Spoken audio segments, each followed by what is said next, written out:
이미 하나님 나라는 사실 구약 백성들에게 신라곤 할 때부터 이미 여자의 후손을 주겠다고 하는 그 온 복음이 있었기 때문에, 그리고 가인에게도 내 문 앞에 죄가 엎드려 있으니 내가 하나님을 예배함으로 그 죄를 다스리라라는 그런 은혜를 주셨고, 예배하는 자는 이미 여자의 후손이라는 것을 알았던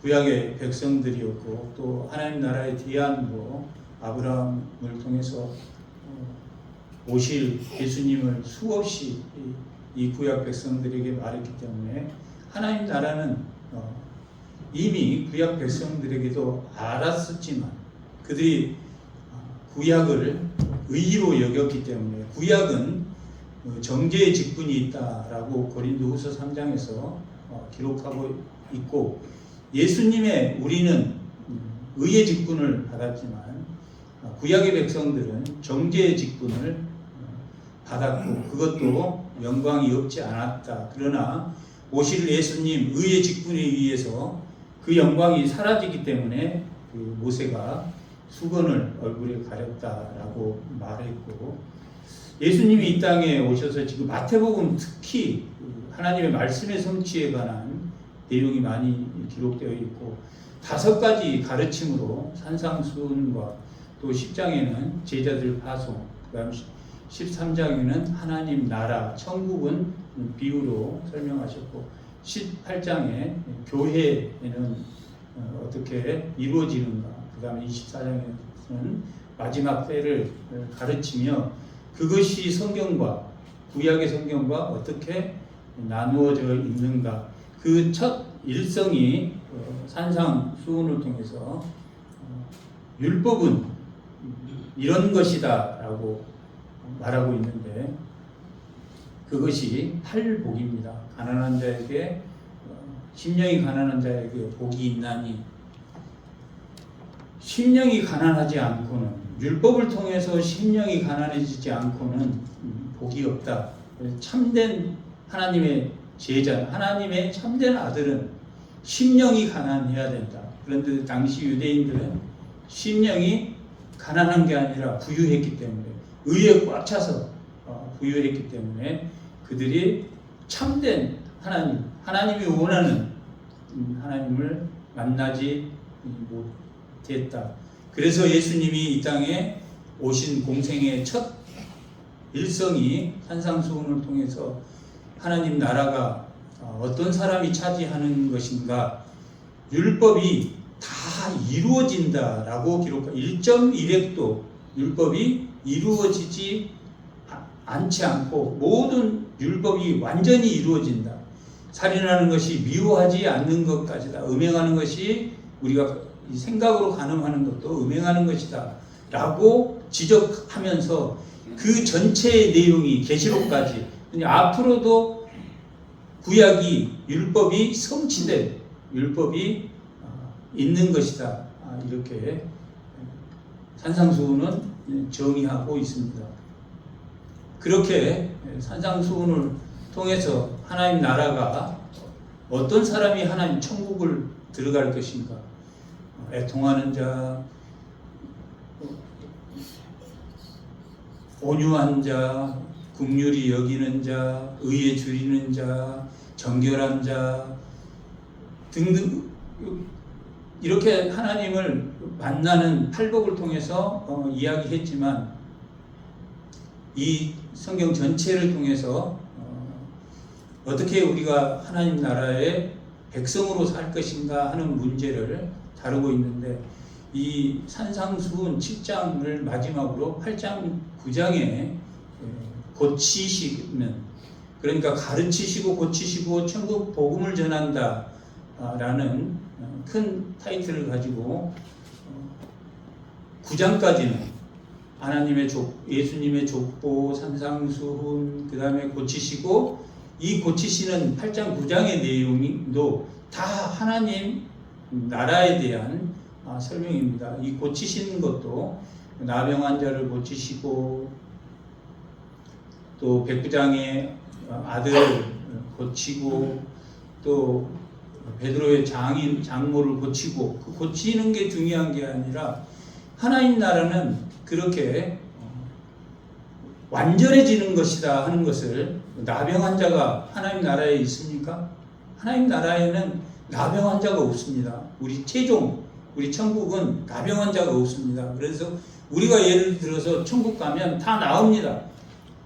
예수가 믿는 사람이 우리가 천국 복음을 전할 때 나았습니다 라고 우리가 예언하는 것은, 우리가 그렇게 복음을 전하는 것은 실제로 그 시간을 오늘 정할 것인가, 한 달 후를 정할 것인가, 8년 후를 정할 것인가 하는 것이지, 죽어서 완전한 몸으로 우리가 천국을 갈 것인가 하는 결정의 문제지.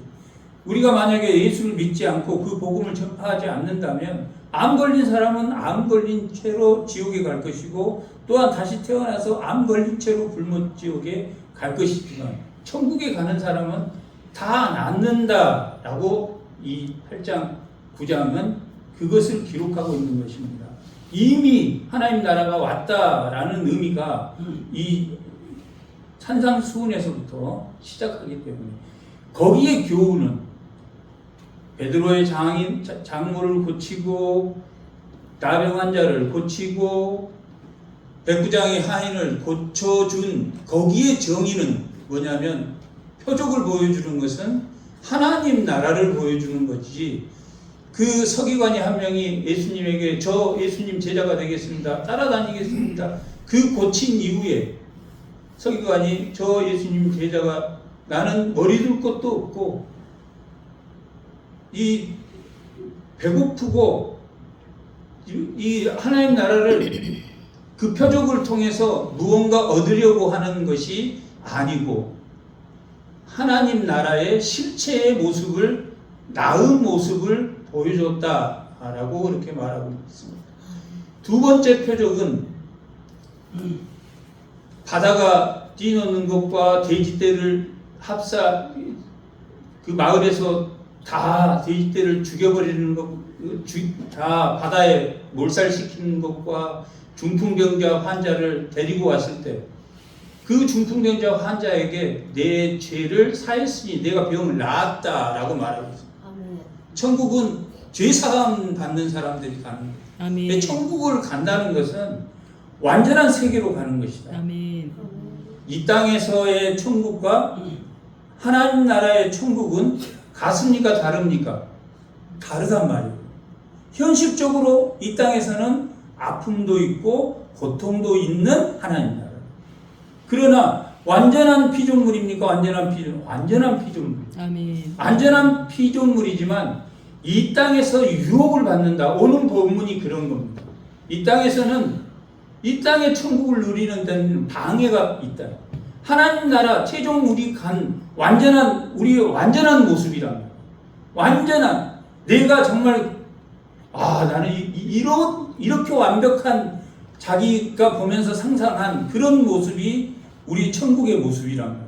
그렇게 완전하게 변하기 때문에 이 땅에서는 영향을 받습니다.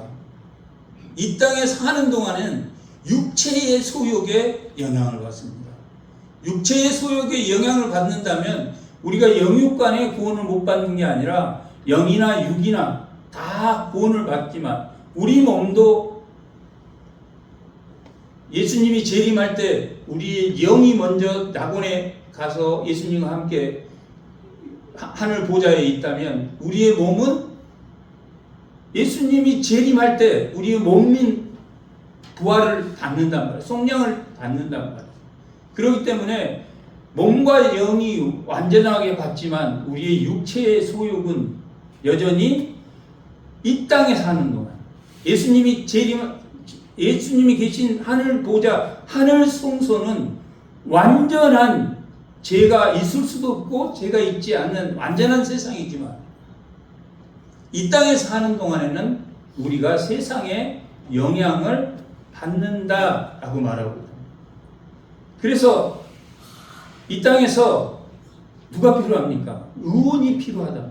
죄 있는 사람에게는 의원이 필요하다. 의원이 필요한 사람에게 예수님이 왔다. 그게 십자가의 도구, 십자가의 능력이라고 우리가 오전에 이야기했듯이 예수님은 그런 사람에게라야, 자기가 죄인이라고 고백하는 사람에게, 내가 부족하다, 내가 병자라고 인정하는 사람에게 아멘. 하나님이 치유하는 것이고 아멘. 그것을 통해서 제자들에게 10장에 이 파송할 제자들에게 8장 9장은 고치시는 하나님 나라를 보여주는 시범을 했다. 아멘. 이렇게 말할 수 있습니다. 아멘. 9장의 마지막에는 야이로의 여인과 혈병 여인을 치료해 주는데 아멘.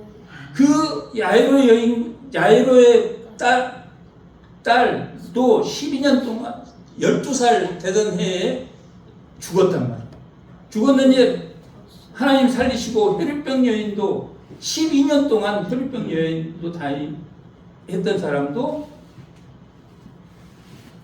하나님 예수님이 치유해 주셨단 말이에요. 그리고 두 맹인과 귀신 들린 귀머거리까지 예수님이 치료해 주는데 이 세 번째 고치시는 것도 하나님 나라를 보여주는 거예요.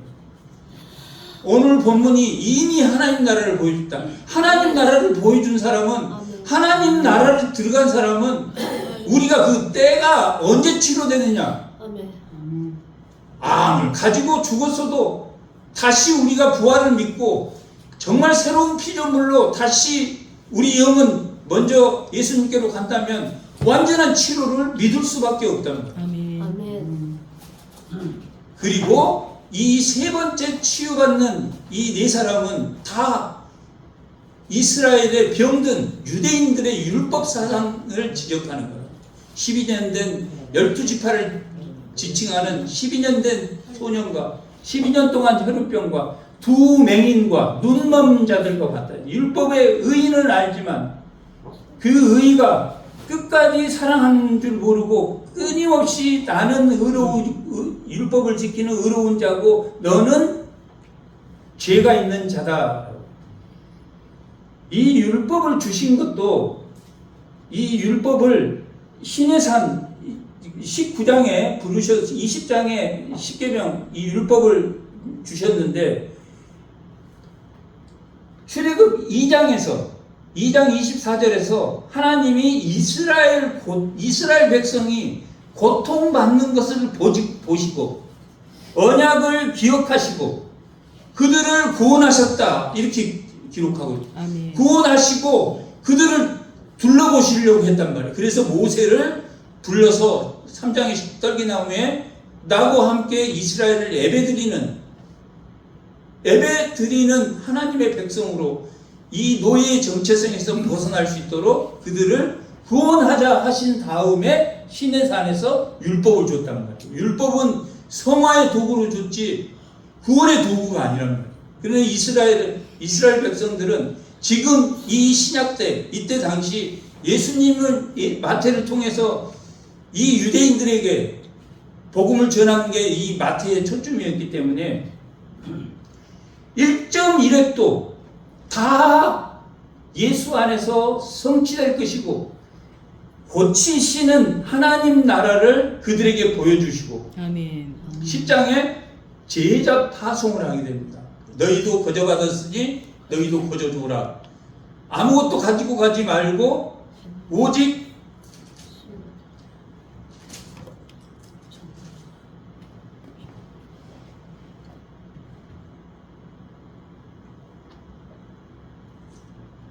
아무것도 가지고 가지 말라라고 말하고 그 집에 들어가서 어느 집이든지 복음을 전파하면 하나님 나라를 전해라 라고 평안을 구해줘라 라고 하나님 나라를 구해라 라고 이렇게 그들에게 지시를 하게 됩니다. 이렇게 지시를 한 다음에 이제 11장과 오늘 12장은 오늘 본문은 이 하나님 나라의 어떤 부분을 설명하고 있냐면 13장이 천국을 비유해서 설명하는데 천국을 비유하기 전에 하나님 나라를 어떻게 침노할 것인가 하는 문제를 가지고 이 11장과 12장은 기록하고 있습니다. 이 10장이 제자 파송을 위해서 가르치시고 고치시는 것을 예수님이 직접 시범을 보이시고, 그리고 제자를 산상수훈과 이 하나님 나라를 보여준 것을 기초로 그들에게 나가서 예수를 믿으면, 하나님 나라에 들어가면 너희가 모두 평안할 것이다, 나아질 것이다, 하나님 나라는 남는 것이다, 은혜와 평강을 누리는 것이다 라고 그들에게 전하라고 말했다면, 이제 이 구체적으로 하나님 나라를 설명하기 위해서 우리 각자는 어떻게 하나님 나라에 서야 되는가? 세례 요한은 제자를 통해서, 세례 요한을 제자 2명을 보내서 내가 이제 감옥에 갇혀 있는데 하나님, 정말 하나님 나라를 원한다면 내가 얼마나 열심히 했는데 저를 풀어줘야 되지 않겠습니까? 라고 말했지만 예수님이 구해주지 않습니다. 예수님이 바울과 실라도 감옥에 갇혀 감옥을 흔들어서 열쇠를 열고 나오게 하시는 그 하나님이 세례 요한을 죽게 하십니다. 그대로 주십니다. 다만 그 제자에게 너희가 이 예수님이 하나님 나라를 어떻게 보여주고 있는 것을 가서 세례 요한에게 설명해라 라고 말합니다. 예수님이 하나님 나라를 어떻게 하고 있는지, 정말 가난한 자를, 아픈 자들을, 고통 가운데 있는 자들을 구하는 것이 하나님 나라다. 그것을 세례 요한에게 보여줘라 라고 말하고 있다.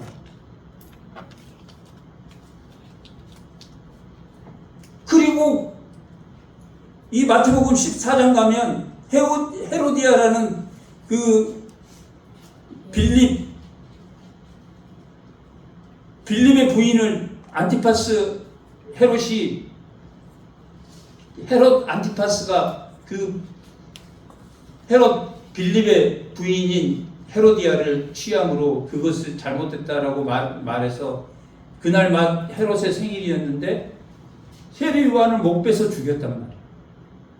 그러면 예수님이 제자들에게 가서 보고해라, 하나님 나라는 가난한 자들을 복되게 하는 거고 평강케 하는 것이 하나님 나라다 라고 말했을 때 무슨 대답이 됐겠습니까? 세례 요한에게 그 말을 전하라고 제자들에게 말했는데 뭐가 복됐겠습니까?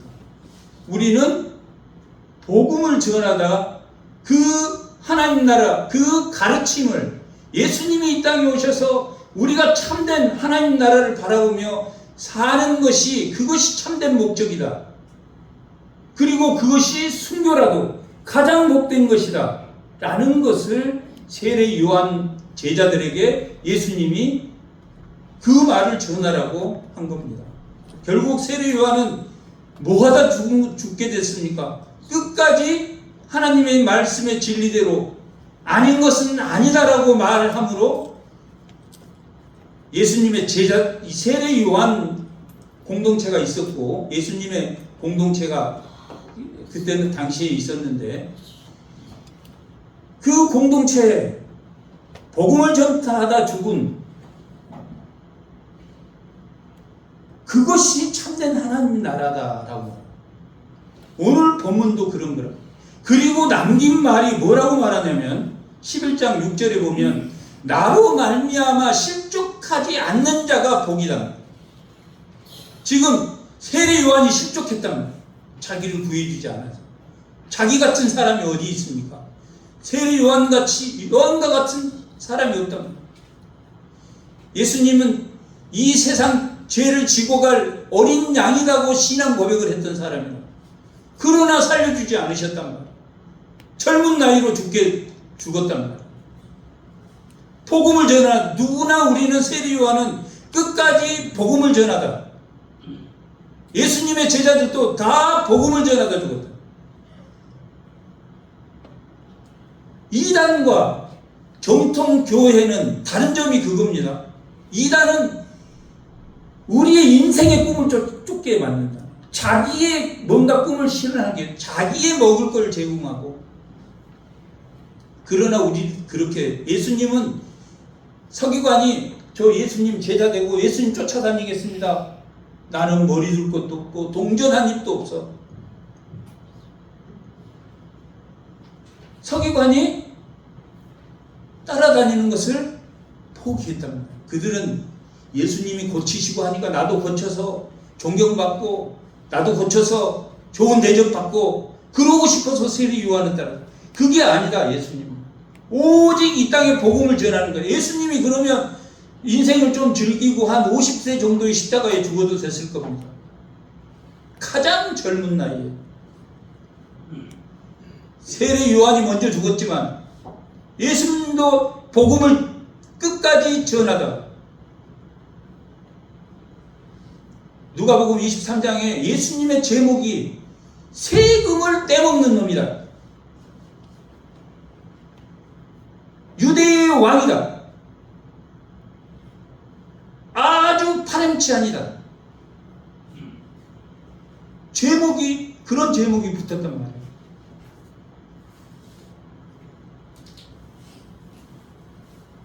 그게 하나님의 영광이란 말이에요. 그게 십자가의 능력이란, 십자가의 능력이라는 것은 가치 없는 사람을 세움으로 인해서 그가 자기를 부인하고 오직 예수의 영광으로 내가 구원받았다 하는 능력이란 말이에요. 아멘. 세상의 지혜는 내 능력으로, 내 능력이 어느 정도 참고되었다라고 하지만 세례 요한을 살려주지 않는다. 세례 요한은 영광스럽게, 예수님의 제자들도 예수님이 살려줄 수 있었을 거란 말이에요. 다 순교했다. 마지막 마띠아 그분도 순교했단 말이에요. 그것이 우리가 오늘 말하는 하나님 나라가 이미 왔단 말이에요. 구약 때도 이미 왔고, 예수님이 그때까지 알지 못한 유대인들에게 하나님 나라가 이미 왔다. 무슨 싸움을 해야 되느냐?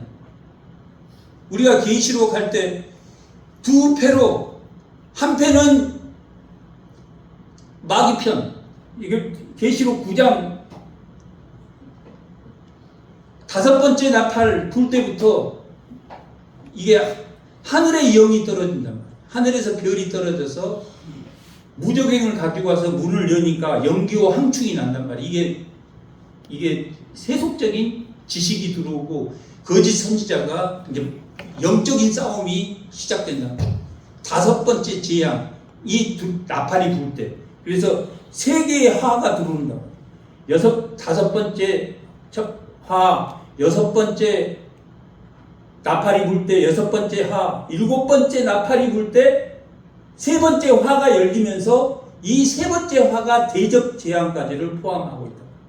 그 환상을 보여주는 게 9장에서부터 시작해서 9장에서 보면 영적 싸움이 마지막 28장까지, 아니 18장까지 영적 싸움이 일어나고 20장에서 이제 19장에서 할렐루야 찬양이 이루어지고 혼인잔치가 이루어지고 20장에 백보자 심판이 일어나고 예수님과 함께 왕노릇하는 것이 나오게 됩니다. 그 영적 싸움이 시작됐다 안 시작됐다, 지금 오늘 본문이 그 영적인 싸움이 시작됐다라고 말하고 있다. 너희가 침탈하라.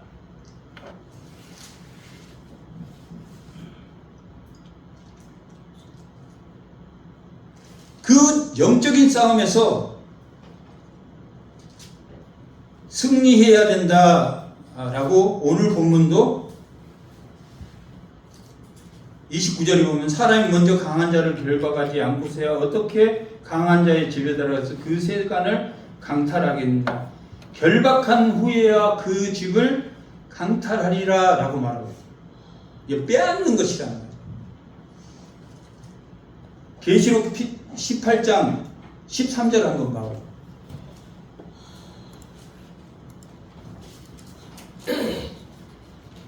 이게 이제 큰 바벨론들이 이게 탈취한 것들, 탈취물이 나오는데 계시록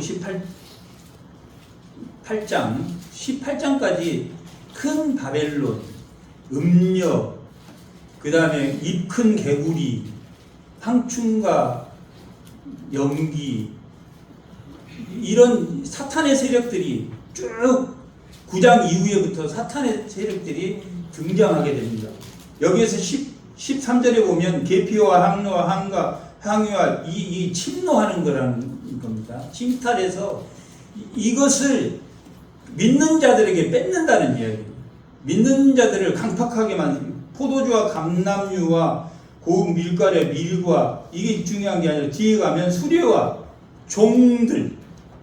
종들과 사람의 영혼들이라고 합니다. 사람들의 영혼들까지, 종들까지 이것을 침탈한다라고 말합니다.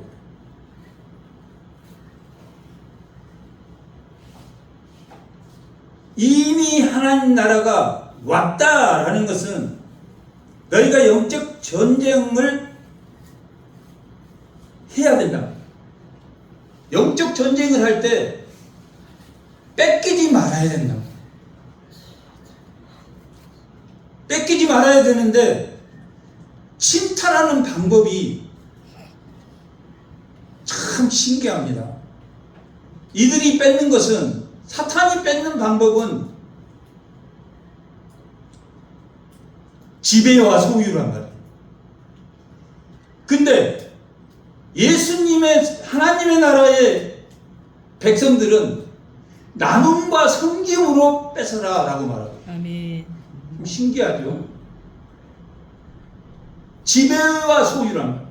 네피림이 그랬고 니므론이 그랬단 말이에요. 가인의 7대손 라멕이 그랬단 말이에요. 제국을 만들었대요. 소유와 지배의 나라에서 하나님 나라, 나눔과 섬김의 나라를 아브라함을 통해서 하셨단 말이에요. 아멘. 예수님이 하는 것은 나눔과 섬김이라. 아멘. 죽음을 드리는 나눔이라. 자기를 부인하고 자기 십자가를 지는 나눔과 섬김으로 하게 하셨다. 아멘. 오른쪽 뺨을 때리면 율법은 같은 뺨으로 복수하게 되었습니다. 이는 이로, 발은 발로, 같은 걸로 복수하게 되어 있는데, 예수님 때 그 말씀의 성취가 오른뺨을 때리면 왼뺨을 대라로 성취됐다.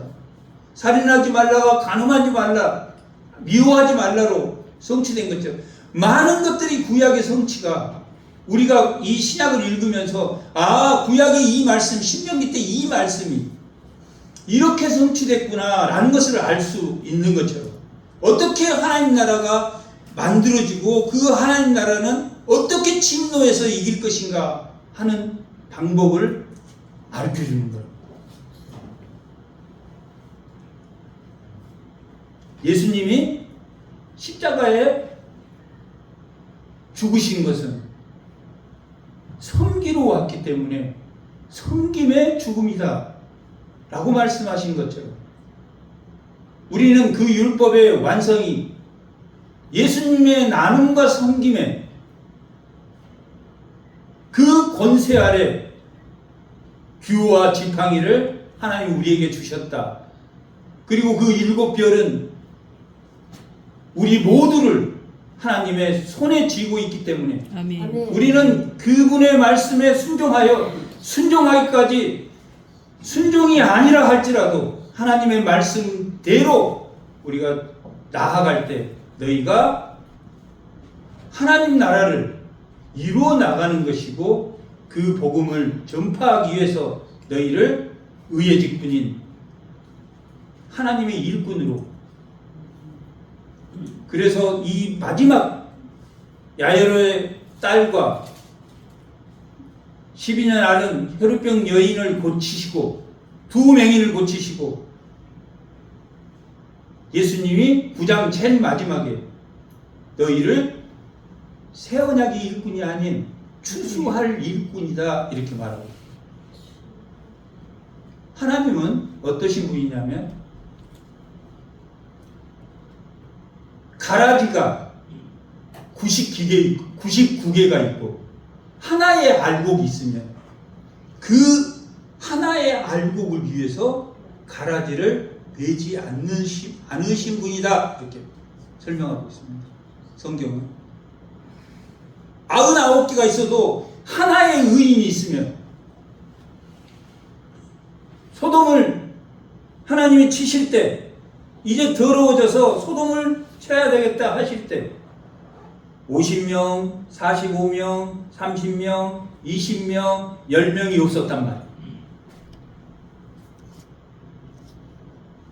그러나 롯이 있었단 말이에요. 하나님의 계획은 소돔을 완전히 쳐버리는 거였죠. 소돔은 성경에서 어떤 곳이라고 기록되어 있냐면 창세기 13장 10절 그 정도 나와 있는 것, 에덴과 같은 곳이다. 이 아담과 아브라함과 롯이 헤어질 때 이 재산이 많았으므로 그들이 이 양들이 많아져서 양칠 곳이 부족해서 나누어졌단 말이에요. 그때 롯이 소돔을 택했는데 에덴과 같은 소돔이었다. 고라신에서도 얼마나 예수님이 이 갈릴리, 고라신, 베세다, 가버나움 얼마나 복음을 많이 전했습니까? 고라신은 푸른 숲이란, 여러분이 말하면 관광도시 아주 예쁜 관광도시라. 복음을 안 받아들였다 이렇게 기록하고 있고, 그 롯 한 사람 때문에 소돔을 다 치는 것을 하나님 포기하셨다. 소알이라는 곳이 소돔에서 한 25km 정도 아래쪽으로 내려가는 곳에 있습니다. 그 소돔의 소알을 치지 않으셨다.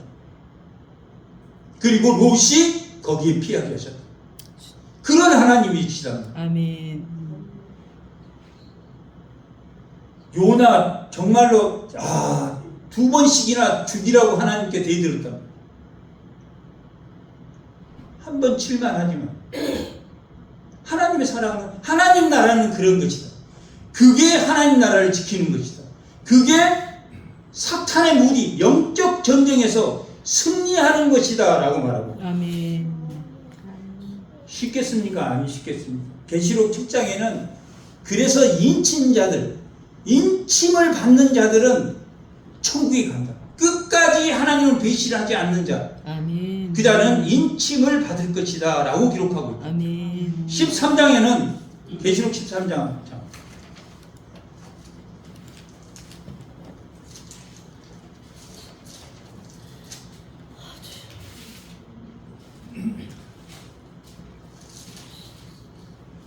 13장에는 지금 이제 바다의 한 짐승, 13장 1절에 바다의 한 짐승, 이게 이제 나쁜 놈들, 이게 사탄하고 이게 영적 싸움에서 이게 한 짐승이 나오고, 11절에는 이게 어린 양 같은 두 뿔을, 이게 양의 탈을 쓴 이게 사탄이 나타나는데, 그에게 17절 누구든지 이 표를 가진 자 외에 매매를 못하게 하니 이 표는 짐승의 이름이니 그 이름의 수라. 지혜가 여기 있으나 총명한 자는 그 짐승의 수를 세어보라. 그것이 사람의 수니 660 실패다라고 말합니다. 이게 불완전 수이기 때문에 666을 받지 말아야 된다라고 말합니다. 이게 침노라고 말하고 있습니다. 그들이 쌀을 살려면 그 집을 통하지 않고는 사지 못해. 모든 경제를 장악해버렸으니까 사단이. 그래도 그 경제, 그 줄 서서 쌀 배급받을 그 표를 사지 말라라고. 뭘까지 말하고 있는 겁니까? 세례 요한의 경우를 보면 순교까지를 실족하지 않는 자는 복이 있다. 그때 실족하지 않는 자, 인친 자는 복이 있다라고 말하고 있다.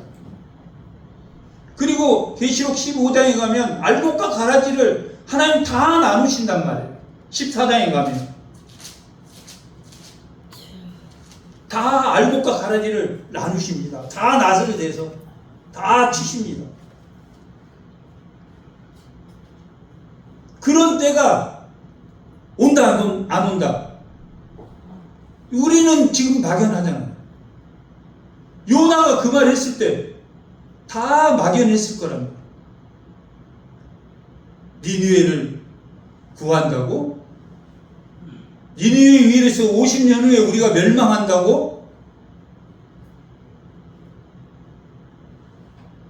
니느웨가 하나님 은혜를 받았을 때 그들이 다시 악독해져 가지고 자기 나라를 칠 걸 꿈에도 생각 못했을 거란 말이에요. 모든 시간은 누가 정하신다? 하나님. 계시록 1장이 삼위일체 하나님은 시간을 정하시고 일곱 영이신, 일곱이면 사방 위 아래 가운데 딱 일곱 영은 모든 공간을, 성령은 모든 공간을 주관하신다. 예루살렘과 유대와 사마리아와 땅끝까지를 주관하신다. 예수님은 충성된 증인으로 자기를 부인하고 자기 십자가를 지고 순종해 나가는 것이다. 아멘. 그것이 하나님 나라다라고 말합니다. 그리고 그것이 하나님 나라를 뺏는 것이다. 아멘 함으로 나음을 입었단 말이에요. 아멘. 찔림이 나음을 입었단 말이에요.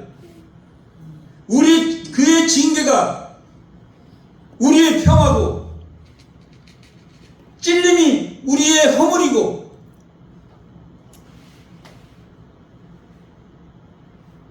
뭡니까 그 다음에 찔림다.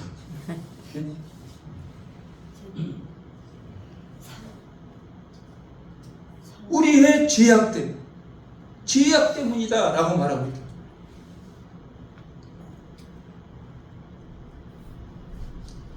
이미 하나님 나라가 우리에게 임했단 말이에요. 아멘. 우리는 영적으로는 다 나음을 입었으니까 새로운 피조물이란 말이에요. 완전한 피조물이란 말이에요. 아멘. 육체의 소욕이 이 땅에 사는 동안, 하나님 이 땅에 사는 동안을 안 두었으면 어쩔 뻔했어요. 아담에게 즉각적으로 죽음을 선포했습니다. 하나님이 기간을 두셔서 하나님 나라가 뭔지를 알게 하셨단 말이에요. 나음을 입었단 말이에요. 깨끗이 치유됐단 말이에요. 아멘. 영적으로는 치유됐지만 이 땅에 사는 동안에는 불편함이 조금 있단 말이에요. 아멘. 천국을 누리고 사시기 바랍니다. 아멘. 하나님 나라가 이미 이루어졌단 말이에요. 바리새인들에게 합니다. 예수님이 사탄이었다면 바알세불의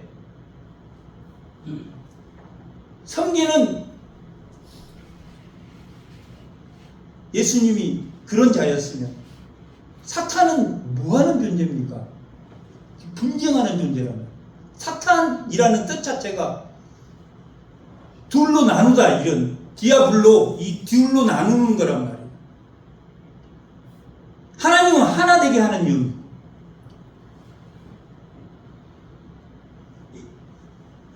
사탄은 분쟁한다면 내가 지금 하나님 나라를 위해서 분쟁을 일으키는 사람이냐라고 말합니다. 그들은 분쟁을 일으켜서 바알세불의 이 사탄들은 분쟁을 일으키는 거짓 선지자를 일으키고 양의 탈을 쓴 거짓 선지자를 보내고 더러운 입과 용의 입과 개구리 입과 가진 억압과 미혹. 사탄은 딱 두 가지, 억압과 미혹. 미혹하다 안 되면 억압한단 말이에요. 딱 그 방법이라. 처음에는 미혹. 좋게 잘해주다가 그래요? 내가 가만 안 있을 건데 뭐 그런 식으로 오가간단 말이에요. 사탄이 그런 말이에요.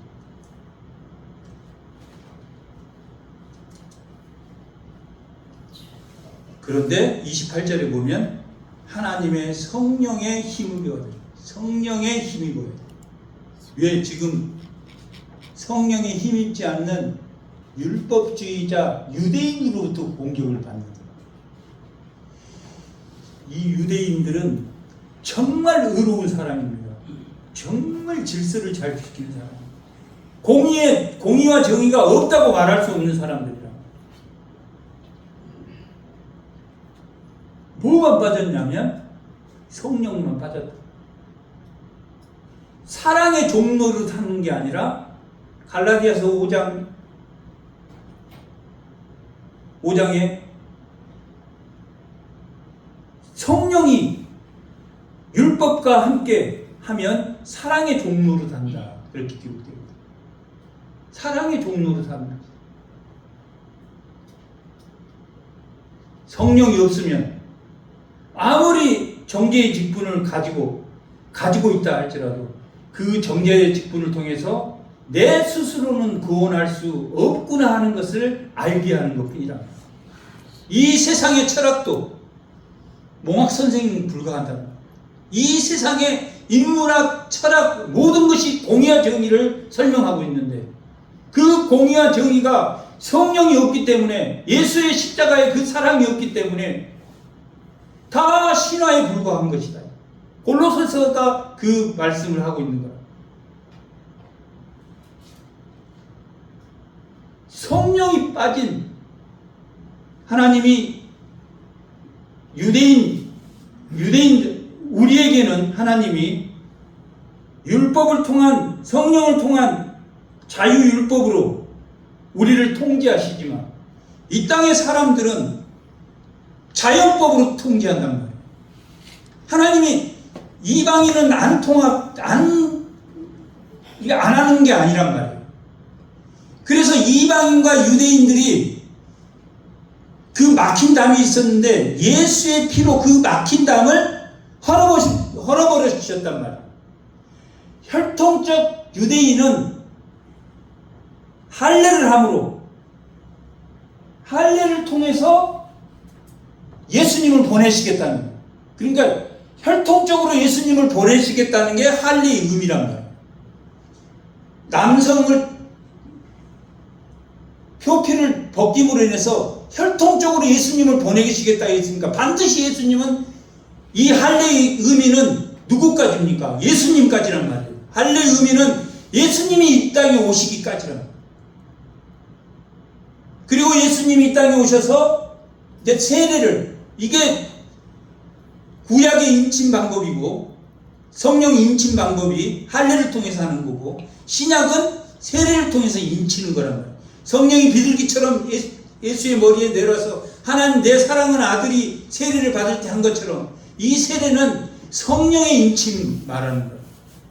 물과 성령의 인침을 의미하는 거예요. 그래서 혈통적 유대인이 아니라 이면적 유대인, 우리는 그 막힌 담을 예수님이 헐으셨으니까 이제는 막힌 담을 허신 우리는 이면적 유대인이 됐다. 표면적 유대인이 아니라 혈통적 유대인이 아니라 그 막힌 담을 허심으로 함께 상속자가 되고 함께 언약에 참여하는 자가 됩니다. 함께 약속을 받은 자들이 됐단 말이에요. 우리는 이 성령이 없는 그리스도인, 성령이 없는 말씀, 세상의 인문학하고 같은 것이야.